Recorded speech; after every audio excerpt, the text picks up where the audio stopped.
నిజం చెప్తున్నా భయ్యా నేను యాక్చువల్‌గా ఈ వీడియో అనేది మీకోసం చేయడానికొచ్చాను. కానీ ఈ వీడియోకి సంబంధించిన ఇష్యూ నాకైతే ఇప్పుడు జరిగింది. యాక్చువల్‌గా వీడియో షూట్ దేనికొచ్చానంటే వీడియో థంబ్‌నెయిల్ ఆల్రెడీ చూసే ఉంటారు. బండి దారిలో వెళ్ళినప్పుడు ఆగినప్పుడు, అయిపోయినప్పుడు, జర్నీకెళ్ళినప్పుడు, ఆగేటప్పుడు మనం ఏ రకమైన ప్రికాషన్స్ తీసుకోవాలి, మెకానిక్ దగ్గరికెళ్ళకుండా ఎట్లా చేయాలని చెప్పేసి వీడియో తీయడానికొచ్చా. ఇప్పుడు నాకు కూడా అదే గీత పట్టింది. పెట్రోల్ అయిపోయింది బండిలో. ఈ బండిని తోసుకెళ్ళాలంటే ఇప్పుడు నాకు ఏం చేయాలో అర్థం కావట్లేదు.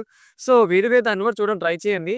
అంటే మీకు మాక్సిమం అన్ని నేను చెప్పిన చెక్ పాయింట్స్ ఫాలో అయితే మీకు ఖచ్చితంగా మీరు నియర్ బై గ్యారేజ్‌కి వెళ్ళకుండానే అక్కడికి వెళ్ళిపోవచ్చు. వాళ్ళు పిలవకుండానే. బట్ ఇప్పుడు నా పరిస్థితి నాకు అర్థం కావట్లేదు. పెట్రోల్ బంక్‌కెళ్ళాలన్నా, మా గ్యారేజ్ దగ్గరికెళ్ళాలన్నా 4 కిలోమీటర్స్ దూరం ఉన్నాను. ఈ దున్నపోతుని ఎలా తీసుకెళ్ళాలని చెప్పేసి ఆలోచిస్తాను. వన్ మోర్ థింగ్ ఈ వెహికల్ నాది కూడా కాదు. మా బావదన్నమాట రిపేర్‌కిచ్చారు. ఖాళీగా ఉంది కదా! అని చెప్పేసి వీడియో తీయడానికి వచ్చాను. వారికి కూడా డెలివరీ ఇవ్వాలి వెహికల్ ఇంకా. సో, ఈ వీడియోకైతే స్టెప్ ఇన్ అయ్యే ముందు మన ఛానెల్ గనుక మీరు కొత్తయితే ఖచ్చితంగా సబ్స్క్రైబ్ చేసుకొని పక్కన బెల్ ఐకాన్ ఆల్ క్లిక్ చేయండి. మరి నా పరిస్థితి ఏంటో ఎలా ఉందో కింద కామెంట్‌లో మీరు మెన్షన్ చేయండి. చెప్తున్నా భయ్యా ఫస్ట్ స్టెప్ ఏంటంటే మనం ముందుగా ఏంటంటే మన బండిలో పెట్రోల్ ఉందో లేదో చూసుకోవాలి. పెట్రోల్ ఉందో లేదో అలా చూసుకోవాలంటే చాలా మంది వెహికల్స్‌కి ఏంటంటే పెట్రోల్ గేజ్ అనేది పనిచేయదు. పని చేయనప్పుడు మనకి తాళం ఆన్ చేస్తాం. పెట్రోల్ వస్తుందో ఐ మీన్ మీటర్‌లో పెట్రోల్ ఉందో లేదో చూస్తాం.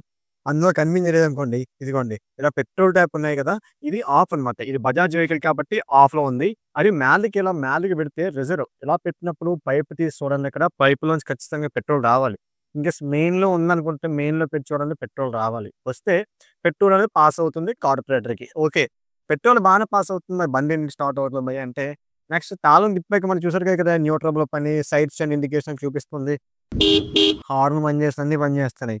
ఓకే. నెక్స్ట్ స్టెప్ ఏంటంటే మనం ఈ పవర్ ఇగ్నిషన్ కాయిల్ నుంచి చూసారు కదా! ప్రతి బండికి కూడా రైట్ సైడ్ ఇగో ఇట్లా ఎక్కడైతే మనకి వైర్ ఉంటుంది. బజాజ్ పల్సర్‌కి, డిస్కవరీ కొన్ని వెహికల్స్‌కి ఏంటంటే ఇటు ఉంటాయి, లెఫ్ట్ సైడ్ ఉంటాయి. అంటే ఒకటి ఫెయిల్ అయినప్పుడు ఇంకోటి వర్క్ అవ్వడం కోసం 2 అయితే ఇచ్చారు దీనికి. సో, బట్ హీరో హోండా అవ్వచ్చు, టీవీఎస్ అవ్వచ్చు కొన్ని వెహికల్స్ కావాలన్నా ఇక్కడ ఉంటాయి. కొన్ని వెహికల్స్‌కి అయితే ఇక్కడ ఉంటాయి. ఇంజిన్ పడుకొని ఉంటే ఇక్కడ ఉంటుందన్నమాట. ఈ కాయిల్ నుంచి ఈ వైర్ నుంచి ఇలాగ బాడీకి ఇలా ఎర్త్ ఉంది. ఇక్కడ ఎర్త్ ఇచ్చి బండి సెల్ఫ్ స్టార్ట్ ఉంటే సెల్ఫ్ స్టార్ట్ కొడితే మనకి దీనిలోంచి బ్లూ కలర్ కరెంట్ అయితే పాస్ అవుతుంది. ఓకేనా? కరెంట్ పాస్ అయితే మనకి పవర్ అయితే పాస్ అవుతుంది. ఇగ్నిషన్ కాయిల్ నుంచి ప్లగ్‌కి. ఒకవేళ ప్లగ్ పోయిందనుకోండి, మీ వెహికల్‌లో ఖచ్చితంగా ప్రతి బండికి కూడా ఇలాగ టూల్ కిట్ అయితే ఇస్తారు. ఆ టూల్ కిట్‌లో ఖచ్చితంగా ప్లగ్ అయితే ఓపెన్ చేయడానికి మనకి ఛాన్సెస్ ఉంటాయి. ఆ ప్లగ్ తీస్తూ జస్ట్ ఇగోండి ఇలా ఏం లేదు. ఇలా బయటికి లాగండి. లాగితే ఓపెన్ అయింది కదా! సో, ఇందులో ప్లగ్ అనమాట ఇది. ఈ ప్లగ్ అయితే లెఫ్ట్ సైడ్ ఓపెన్ చేయాలి. ఇట్లా పెట్టి ఇలా ఓపెన్ చేస్తే ప్లగ్ అయితే బయటకొస్తుంది. 4, 15 ప్లగ్‌లుంటాయి. అది ఓపెన్ చేయండి. సప్లై అనేది పాస్ అవ్వాలి. దానికి ఒక చిన్న పెతుకుందండి బెండ్ ఉంటుందన్నమాట. అందులోంచి పవర్ పాస్ అయితే ప్లగ్ కూడా పనిచేస్తుంది. Okay. Checkpoint number 1 ignition తాళం ఆన్ చేస్తే మీటర్‌కి సప్లై ఎళ్తుంది. ఓకే. ఇది బానే ఉంది. పెట్రోల్ పాస్ అవుతుంది. ఇది పాస్ అవుతుంది. అన్నీ పాస్ అవుతున్నాయి. నెక్స్ట్ ఇంకేముంటది భయ్యా బండి ఎందుకు స్టార్ట్ అవ్వట్లేదంటే, ఈ బండి 220 కాబట్టి కిక్ అయితే లేదు. కిక్ లేనప్పుడు ఏం చేస్తాం మనం ఏంటంటే, కిక్ కొట్టినప్పుడు మనకు కొన్ని సార్లు ఏంటంటే కంపర్షన్ అనేది డౌన్ అవుతుంది. ఎందుకంటే మనం పోసిన పెట్రోల్ కరెక్ట్‌గా లేకపోతే కంపర్షన్ డౌన్ అవుతుంది. అటువంటప్పుడు మనం ఎన్ని కిక్కులు కొట్టినా, ఎన్ని సెల్ఫ్‌లు కొట్టినా బండయితే స్టార్ట్ కానే కాదు. స్టార్ట్ కానప్పుడు ఏం చేయాలి? సింపుల్‌గా చెప్తాను చూడండి. జస్ట్ మన వెహికల్‌కి 4 గేర్లుంటాయి, 5 గేర్లుంటాయి. రెండో గేర్ ఎయండి.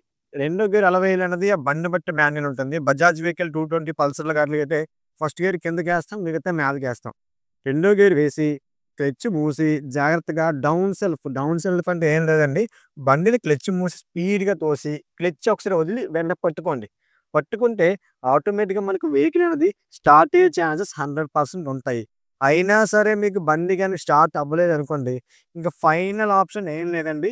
జాగ్రత్తగా మీ దగ్గరలో ఉన్న ఏంటంటే గ్యారేజ్‌గా తీసుకెళ్ళిపోండి. సో, అయినప్పటికీ కూడా స్టార్ట్ అవ్వకపోతే మీ బండికి చోక్ ఉంటుంది. ఈ బండి గురించి ఏం చెప్పలేదంటే ఇది ఆటో చోక్ మోడల్ అనమాట. ఇంక చోక్ ఉండదు. ఆటోమేటిక్‌గా చోక్ అయితే ఆన్ అవుతుంది. చూసారు కదా! ఇది ఆటో చోక్ అనమాట. మన బండి సెల్ఫ్ కొడితే ఆటోమేటిక్‌గా చోక్ ఆన్ అయిపోతుంది స్టార్టింగే కూల్ అయిపోతే. సో, మిగతా వెహికల్స్ చోక్ ఉంటాయి కాబట్టి చోక్ యూజ్ చేసి బండయితే స్టార్ట్ చేయండి. సో, ఫైనల్లీ చెప్పేదేంటంటే నాకు కూడా పెట్రోల్ అయిపోయింది ఇప్పుడు బండిలో. నేను ఇప్పుడు ఇంటికెళ్ళాలో అర్థం కావట్లేదు. వీడియో షూట్ కోసం మా బావ బండి యేసుకొచ్చాను.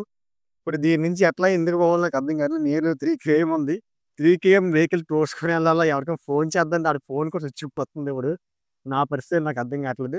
సో, ఈ రకంగా అయితే మీ ఆగిపోయిన బండిని నియర్ బై గ్యారేజ్‌కైతే మీరు టో చేసుకోండి గానీ, అంటే ఏ రకంగా అంటే ఎవరు లేకుండా మెకానిక్ లేకుండా మీరైతే ఈజీగా తీసుకెళ్ళిపోవచ్చనమాట.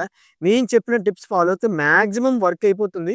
బట్ అప్పటికి కూడా అవ్వకపోతే అది మీ బ్యాడ్ లక్ అనుకోవాలి. సో, మరొక ఇంట్రెస్టింగ్ వీడియోతో మీ ముందుకొచ్చేస్తాను. కాకపోతే ఈ వీడియోలో మీకేమన్నా ఎక్స్‌ట్రాగా ఇంకా చెప్పాలనుకున్నా, లేక మరొక దానిపైన వీడియో చేయండి అన్నా సరే ఖచ్చితంగా కామెంట్ చేయండి. మన ఇన్‌స్టా అకౌంట్ అయితే ఛానల్ అబౌట్‌లో లింక్ ఉంది. ఫాలో అయిపోండి. యూట్యూబ్ ఛానల్ సబ్స్క్రైబ్ చేసుకోండి. మరో కొత్త వీడియో మీ ముందుకొస్తా. Until then stay tuned, keep focus and జై హింద్.